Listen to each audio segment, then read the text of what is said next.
I am your host, Manveer, and for tonight's show, we have Jasper from Two Side Studios. Right. So I'm Jasbir. I'm one of the directors of Two Side Studios. We're a Luton independent production company. We've made a documentary about Luton and Luton FC and some community groups as well. And that will be showing at Butte Street Film Festival, literally tomorrow, so Thursday, 1st of August. We've made other little smaller videos for other community groups as well along the way, but yeah. All right, that's very interesting. It's good to see Luton-based organizations that are actually making videos, because I would probably say a lot of young people are into making videos, but then again, you don't know about many of the organizations within local communities and such as yourself as well. So it's really good to hear that. And how did you get involved with Attentive's celebration event? So this is a Luton celebration event celebrating Luton, which Oh Attentive yeah, organized. yeah. So with that one, I remember Montel told me about it personally. So during one event that I saw him at, he literally just told me about this event and showed me a little like promotional material of it.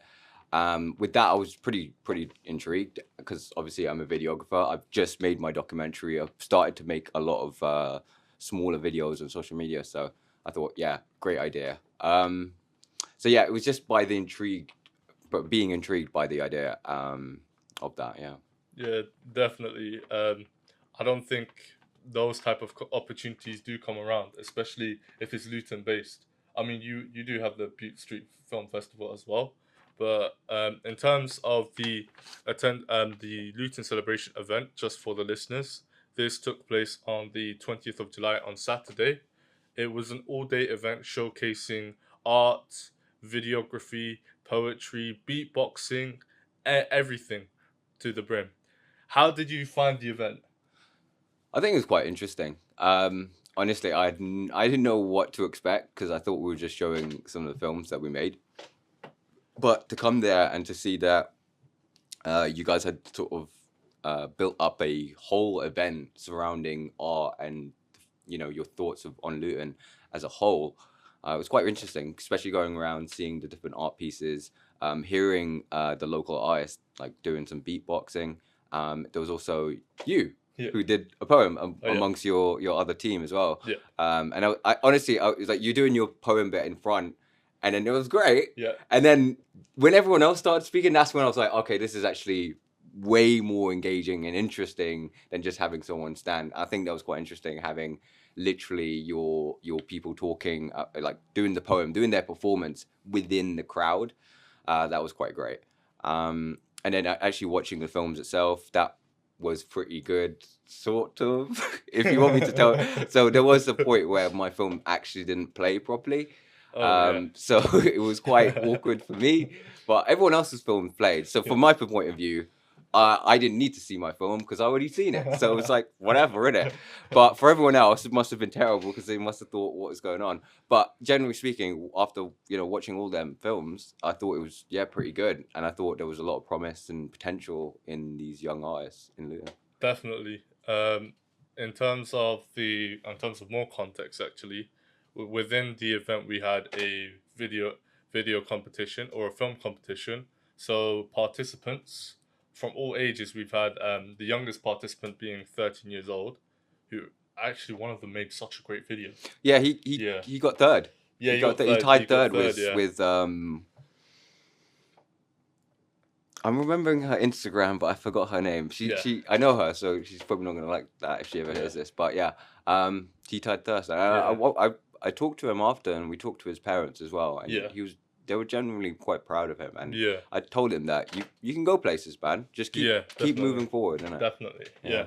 And within the participants, we also had Jasper, and we had a lot of other people from Luton Sixth Form College, some of who I knew myself personally, people from different organisations, and young people as well making videos about what they think about Luton, their perception, and also like what is life like in Luton.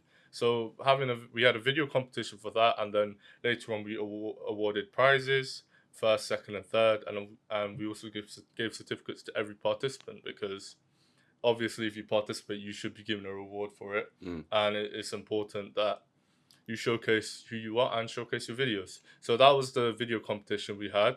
Within the beginning of the event, we had a networking session where everyone came in to see the art and obviously network with each other, have some downtime and chill and everything else. And the from the art, we had drawings, we had photography, we also had a sculpture made by Gary, who will be coming later on within the show, and we also had a VR headset.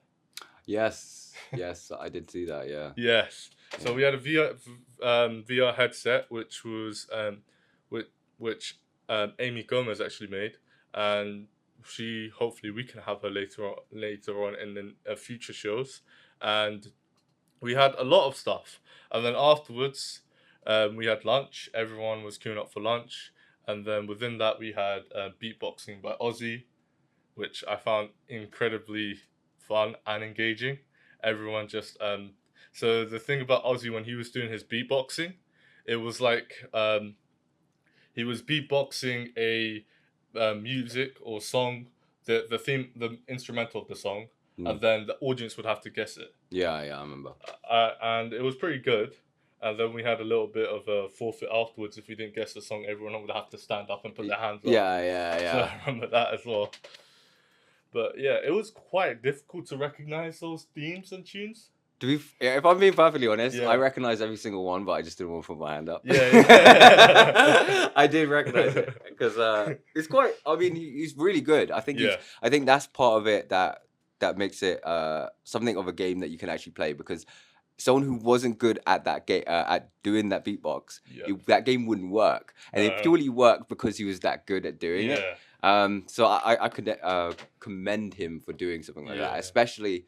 Like, you could just easily go up and do your performance, but having audience participation really puts you on the line a little bit. You know, I'm waiting on them to do something. You know, and if they don't interact the way I want them to, then show's over. Yeah, You know what I mean? yeah, it gets to that point. I mean, from what you said, I was like, you just didn't want to show off, innit? Yeah, Yeah, that's fair. yeah. You're like, I wanted someone else to come up with it. Like, I would get it instantly because he was doing a lot of movie stuff. So I was like, I know that, bro. So yeah, pretty good though. Pretty good. And then after that, we had poetry by the Attentive Team, which Jasper was actually talking about. So this was myself, Mahno, Ahana, Ruth, and Forever. Oh, Forever as well. She's one of our colleagues that's sung in the event. If you can yeah, she sung before we started. Yeah, we did. Films, yeah, she sung twice. So one of them was beginning of the video ceremony. Yes. That was the second time. The first time was actually before, after the networking. And yeah, she is so talented. Yeah, she really is. She really is. The voice, depth, and just the vibe. The overall vibe felt so good, and it felt just like I even saw Montel dancing as well.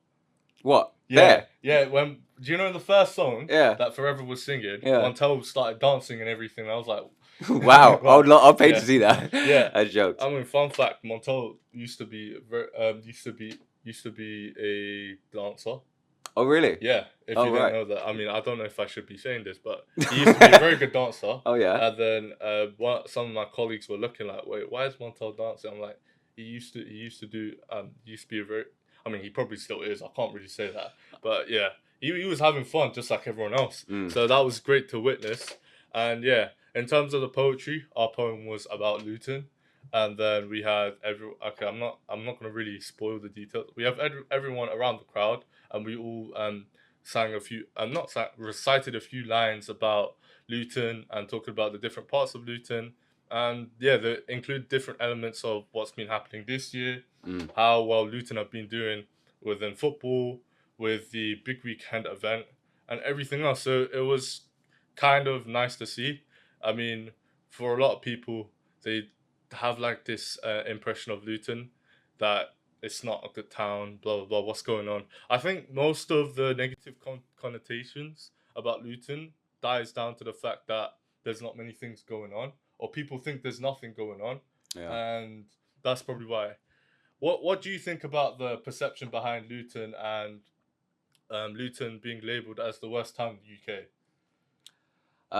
I do think it's kind of funny that it's because people base their perceptions mostly on what they hear and what they know, and generally speaking, what you know and what you tend to remember is mostly negative stuff, or the things that generally get talked about or will be more put into your face. So I don't actually just mean social media. I just mean us as human beings. That, let's say, for example, you have a friend, you're more likely, like sometimes anyway, you're sometimes more likely to say the bad things that are happening. Oh, did you hear so and so doing this thing, this thing? You know how people spread rumors and talk Yeah. gossip and stuff like that. It's basically the same with our news and with our towns and with our places. Yeah. That essentially these small little things can grow and grow and grow, especially when a whole town, and then outside of that, whole cities, whole cultures are just looking like yeah, it's just a small little nothing town that doesn't have anything. And then when that perception grows to a point where you've got a split now, you've got like a good majority of people who live in Luton who just don't know about a lot of this stuff, and then there's a small pocket of those people who actually know about it, and they are the ones that are constantly doing things. And what needs to happen is we need to get a spill of all these people that know that don't know about Luton, is that these things are happening or really even care. Because guess what? I was one of those people. I didn't care about Butte Street Film Festival. I didn't care about any of the music pubs. I didn't care about the Bear Club. I didn't care about the Luton Library Theatre. I didn't care about any of it.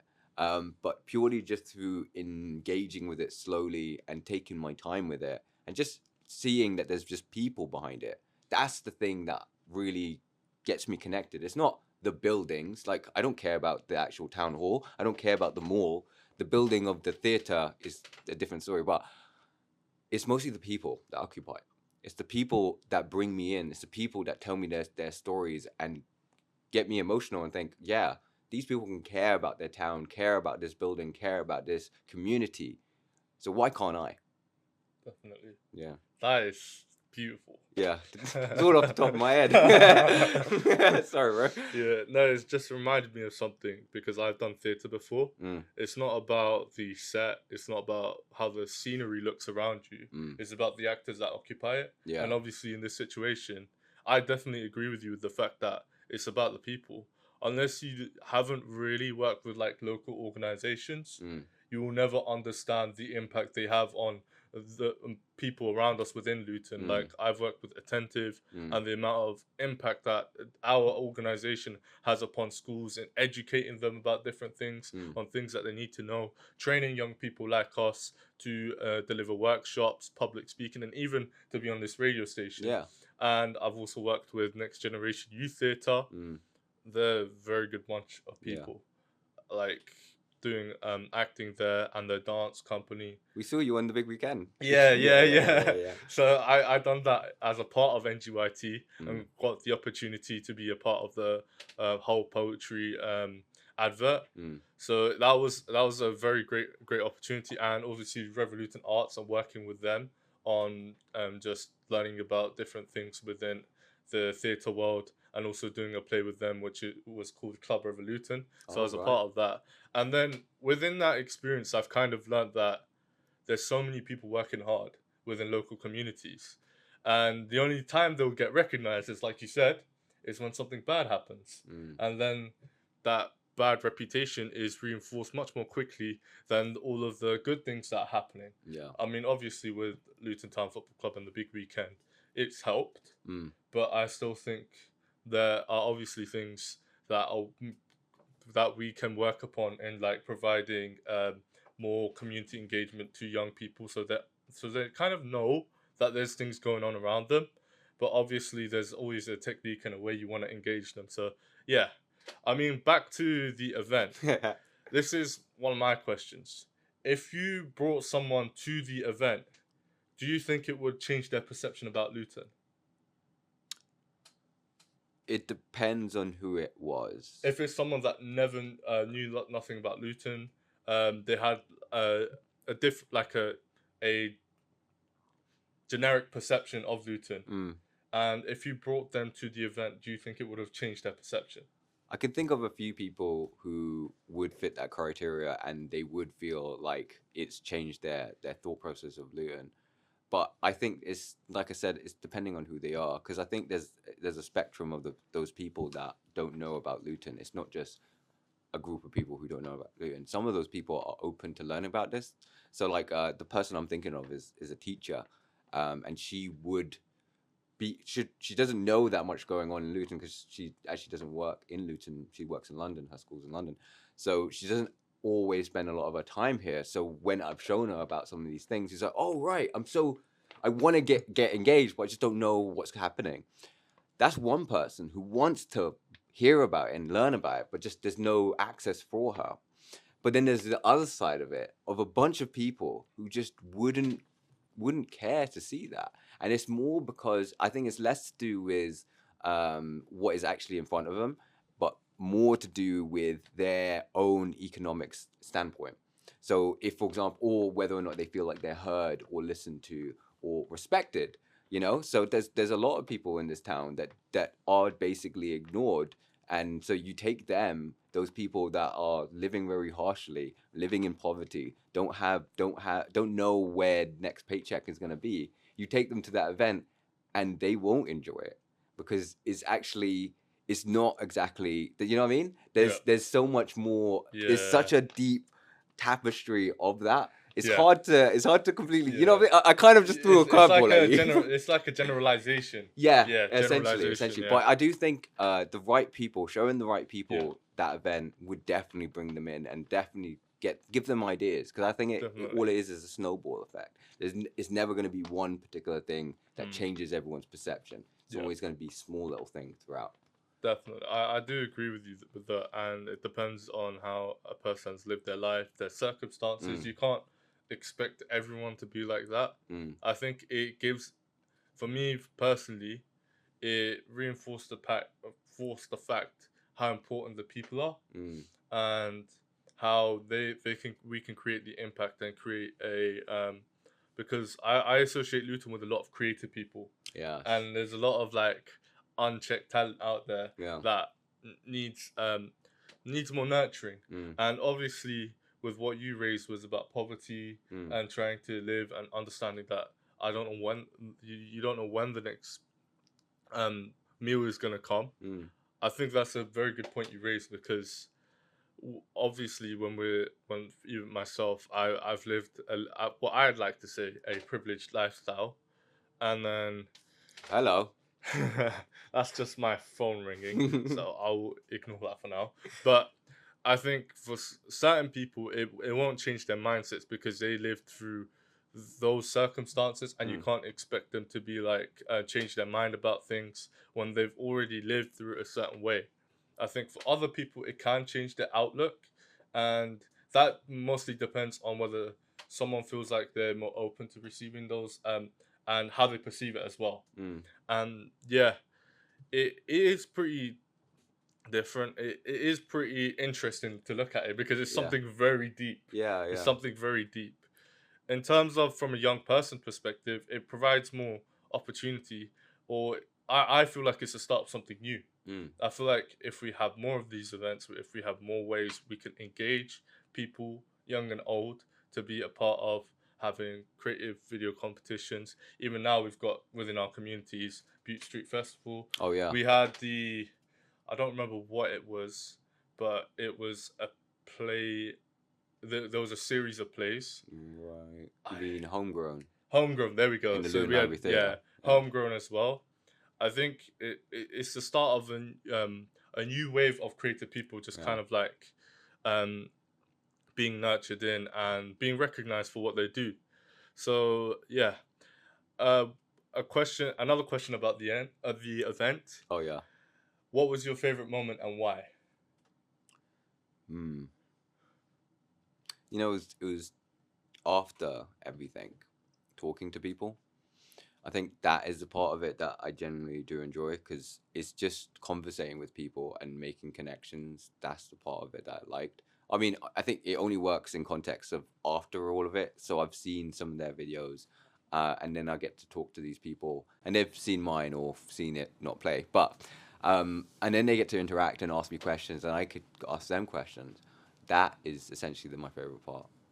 Definitely. I remember that you were on the panel of the videographers, Oh yes. and I did ask you a question about how did you get into videography. Oh, So right. yeah, it was good to hear your explanation, Oh, and yeah. obviously after the event, it feels more like you get to connect more. You're Mm. kind of like relaxed, everything is done, Yeah. and then you're more like, all right, let's get contacts down and let's Mm. get talking about how things were and everything else. So yeah, it's good to like talk to new people as well.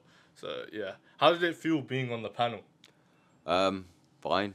I'm not afraid of talking in front. Like literally on Sunday, I had my own premiere for my film where I showed it to a few people, about 30, 40 people in the Luton Library Theatre. And that went really well. And I had something written as a speech. It was actually pretty funny, actually. I had it written, but I couldn't be bothered to go on my phone and be that person who's constantly looking at my phone. And because I didn't even pick up the mic as well, so I was like, I'm just speaking in, my brother keeps on saying, speaking in caps locks. So, so that's what I was doing. And I was going to look at my phone, but I was like, you know what? I'm just going to do it from my head, screw it. And then what happened was I put my phone in my pocket and my phone went off. We noticed that there's pockets in Luton that don't really interact with each other. Oh, hello, who's that? Who didn't turn off their phone? So I literally said to them, oh, who's got their phone ringing? Who's ringing their phone? And I literally picked up my phone. I was like, realized, oh, it's me. And I was like, oh, don't worry, cool. And I just dashed my phone off stage. And that got a lot of people. But essentially, I don't like to overly think things or overly prepare for anything like that. And I was saying it to my mum, I'm not scared. I'm excited to be on stage. Get me 100 people. Get me 1,000 people. I can't wait. Honestly, get me in front of like 10,000 people. I'm gonna.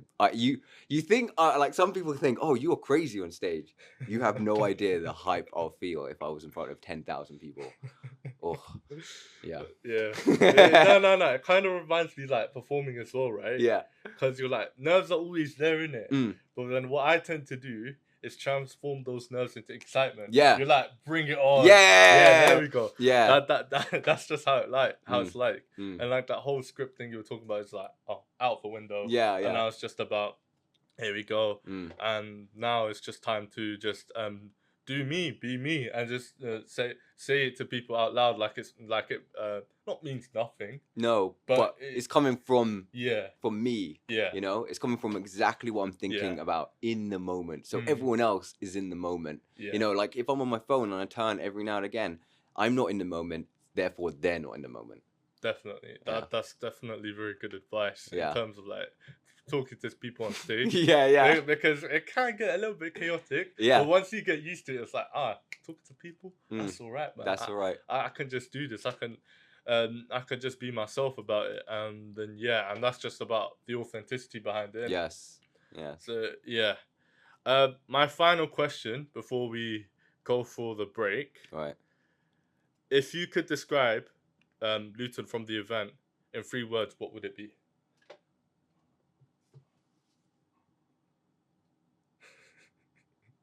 You give me a hard one. 3 words. Yeah, 3 words. Oh god. All right. Obviously, it's mate. Why would you? I don't like the question. I want to refuse to answer the question. Okay. Because you know why I want to refuse? Because of the fact I'm going to end up saying very generic things like, oh, creative, inspiring, you know, like, bro, you could literally pick that from you want to be eccentric about it, I'm guessing. I do. So let me say a sentence about it, right? Okay, sentence. Let me say a sentence. So what I felt was I think what it is more than anything else is seeing young people like yourselves put themselves out there actually gave me pride, knowing that there's people out there who are actually better than me at that age. At that age, I was all scoff. I'm not going to do this kind of stuff. And I see you guys doing it at your age. I'm like, wow, cool. I was wrong, and these guys are right. And I realized, I've got a little bit of pride knowing that I'm not ahead of you guys, but I'm older. Essentially, I'm really older. It doesn't mean I'm. You know what I mean? Yeah, Like, yeah. I need to make sure that I'm doing the best job I can do, so that anyone who's behind me is thinking, yeah, that's who's in front of me. So it makes me feel like, cool. These young kids have got it. These young kids who are looking to be creative are trying, and they're really trying. It's like, wow, cool. Yeah. Yeah. Good on you, mate. Wow. That's the way you said that sounded very humbling. Not humble way in saying it. I feel like you meant it in more of a way that it gives you. Do you feel like that gives you a sense of purpose to keep doing what you're doing? And maybe, I don't know. That's just what comes to my mind. It does and it doesn't. Yeah. Because like it's always a bonus. I like to think of it as a cherry on top, because my motivation comes from me and me first. Like, not just me, but like from my person, my family, my friends, my Internally core. rather than externally. Yeah. And then when it's external as well, it's just like, oh, that's just a nice cherry sprinkle on top. Yeah. And it makes me believe that what is there is true. What those thoughts are, yeah, you can do it, and then the world tells you you can do it. It's like, oh, I was right all along. Cool. It's that feeling, you know. And then when I see other people do it, like yourself, it's like, oh, I need to tell him. Someone told me before that I can do it, and believe in yourself. I need to tell them now. That sounds like the perfect way to end the show on the first half, obviously, but it was absolutely great to have you, Jasper. Yeah. From Two Side Studios. Two Side Studios. Just now I remember it. One last note. Yeah. We've got our film at Butte Street Film Festival at 5:40 tomorrow. So get your tickets. Come see it. Yep, that's Jasper promoting the Butte Street Festival, which he's going to be a part of as well. Yeah. Thank you very much for being a part of the first half of the show. No worries. And we will end it here for the first half.